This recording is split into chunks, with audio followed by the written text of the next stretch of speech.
fellow breeders and fellow endorsers, lalo na po ang pamilya ng Thunderbird led by Boss Rick Alba. Wala po yata si Boss Rick ngayon, and I saw two people here, si Boss Isko at saka si Albert, no? Sa ating lahat, magandang gabi po. It's an honor to be here sa Thunderbird Passion sa Tagumpay at sa Thunderbird Besan XP 35 years. And I'd like to share a story kung paano po ako naging isang sabungero at anong sekreto ko kung paano ko na one of the successful breeder sa game fowl industry. And maalala ko nung maliit pa po ako, sumasama pa ako sa mga tiyuhin ko, pumupunta sa sabungan. I would say sa Tupadahan. And I think doon po nag-umpisa yung passion ko sa sabong. And moving forward, nung naging engineer na pa ako, by the way, I'm a registered electronics communication engineer, binigyan po ako ng Globe Telecom ng project doon po sa Visayas. Particularly sa Central Visayas, Western Visayas at saka Eastern, no? I was the one who built the entire network of Globe sa Visayas. So, mostly po ng mga tao ko doon, mga taga Iloilo at saka Bacolod. Every weekends po, pag nagpapahinga kami, may mga manok silang dala, no? Galing sa probinsya, galing sa Bacolod, galing sa Iloilo. Doon po ulit nabuhay yung passion ko sa pagmamanok. I remember that was 1998. No? So, bumalik ulit ako, sumasama ako sa mga tao kung nag-hackfight kami until na pumunta ako sa Manila at nag-set up ako ng farm dito po sa San Pablo, Laguna with the help of the late Pete Rodriguez. Siya po yung parang partner ni Boss Danting Kuwang ko, no? So, nag-set up ako ng farm ko sa San Pablo, Laguna, and then nag-start ako pag-import ng mga manok, no, sa US. 2000, I think that was either 1999 or early 2000, sumali ako sa UCAP. Yun po yung circuit ng mga big boys dito dati sa larangan ng sabong. Ang member po doon sila Congressman Patrick Antonio, sila Tito Enriquez, the late Danting Kuwangko, yun sila Mr. Rodriguez, marami pa pong iba, no? Sila Atong Ang. So, ako yung parang tuldok doon. But with the support at saka yung sekreto na sasabihin ko sa inyo, I was able to, I would say, dominate yung laban na yun. Naging back-to-back Stag Fighter of the Year ako, 2000, 2001, 2003, and then nagiging Cacker of the Year din po ako doon sa circuito na yon. So, moving forward po, since pataas at pataas ang competition ng sabong, I tried to develop my own bloodline. Yun po yung signature line ko, yung Swine at saka yung Machine Kelso. And then, ma-remember ko, way back 2016, I joined World Slasher Cup. I filled in 2 entries, no? So, 16 na manok. Nanalo po ako doon ng World Champion sa World Slasher. Nag-score ako ng 15 win, 1 loss. And then, moving forward,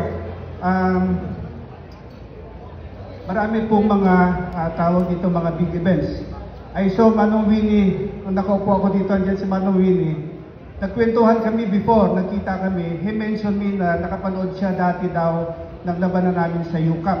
No, Manong Winnie? Ang kwento niya sa akin, hindi ko na rin ma-remember, pagpasok na niya doon sa pinto nung dam sa Mandaluyong, di ba? Mandaluyong, doon yung circuit ng, doon na labanan namin sa UCAP before. UCAP is the United Cackers Association of the Philippines. So, pag sabi niya sa akin, pagpasok niya sa pinto, sa entrance ng UCAP, nakita niya, ay nakasulat na daw yung score ng Blue Plate. May score na kaagad, na 7. That was, I think, yung big event namin na 550,000 ang entry fee. Yun yung isa sa pinakamalaking labanan noon. That was sometime 2000 something, hindi ko na matandaan. So tinanong daw niya yung bantay doon sa gate kung bakit daw may score na yung Blue Blade. Sabi daw sa kanya nung tao doon na nag-i-score, sabi niya, paglabas mo mamaya, makikita mo ang score niyan, ganun din, 7 din. So, hindi ko na masyadong maano yun, at yun yung mga experience ko before, no? At tawag dito, and then moving forward, again, nagtatag yung grupo ng para UFCC also, para UFCC. I was able also to capture yung Stag Fighter of the Year nila. Meron din po kaming association doon sa Laguna, yung LAGBA, yung Laguna Game Farm Breeders Association din doon. Ay nakuha ko rin po yung Stag Fighter of the Year, Cocker of the Year, at saka Breeder of the Year. So, through the years, no, hanggang umabot ng 2018, 2019, nung nagbuo yung World Pitmaster Cup. Doon sa 2 taon na yon, nakuha ko rin yung 2 Stag Fighter of the Year ng 2018, and then naging Cocker of the Year din ako ng 2018. 2019, naging Stag Fighter of the Year din ako, and then naging Cocker of the Year din po ako doon sa 2019. Yun po yung isa sa pinakamalaking derby ng WPC, yung 9 Stag Derby at saka 8 at saka 9 Cup Derby. So,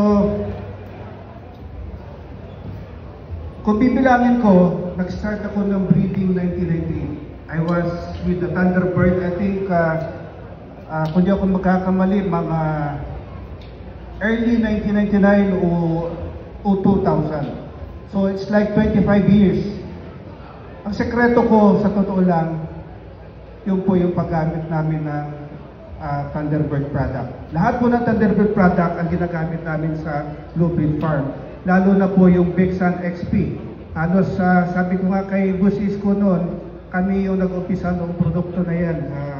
Yung pinakita niya kanina na picture, isa ako sa pinakauna na kinuha nila kasi sinubukan po namin talaga sa farm at saka very successful po yung resulta ng produkto nila. So, Thunderbird, thank you so much sa support niyo sa Blue Breed Farm. Maraming salamat po sa inyo lahat at mabuhay po tayong lahat. Mabuhay ang Thunderbird. Thank you, Congressman Sonny Lagon.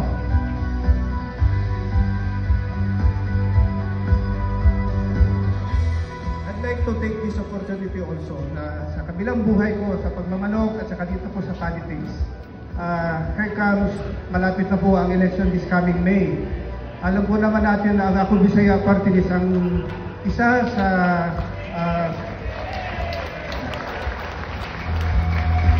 ang dinadala po natin ay ang sektor ng mga sabungero. So yun yung isang sektor na dinadala po ng Ako Bisaya Party List, no? So I hope, no, number 1, 2, 4, kung pwede nyo suportahan, last term na po ito at sana po ay patulungan niyo ako para may pagpatuloy natin at may kakampi po tayo sa Kongreso. Maraming salamat po. Maraming salamat, Congressman Sonny Lagon.